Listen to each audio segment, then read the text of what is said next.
దేవుడు అంటున్నాడు, నేను మీతో కూడా ఉన్నాను.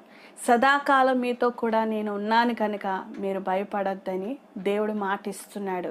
కాబట్టి నేను ఉన్నవాడను, అనవాడనని దేవుడు మాటిస్తున్నాను.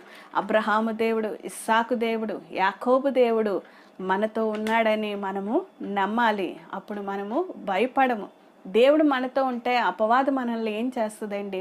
రోగం మనల్ని ఏం చేస్తుంది? స్వస్థపరిచే దేవుడు మనతో ఉన్నప్పుడు, స్వస్థతను అనుగ్రహించే దేవుడు మనతో ఉన్నప్పుడు మనం ఎందుకు భయపడాలి? ఎందుకు మనం అధైర్యపడాలి? ఎందుకు చీకటి శక్తులకి మనం భయపడాలి?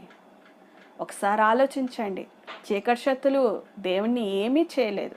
ఇంకా దేవుణ్ణి చూస్తే అవి పారిపోతాయి. యేసు ప్రభు మరి నడుచుకుంటూ వెళ్ళినప్పుడు మరి అనేకమైన దురాత్మలు కూడా ఆయన చూసి, దైవ కుమారుడా, నువ్వు అప్పుడే ఎందుకు వచ్చావు? మమ్మల్ని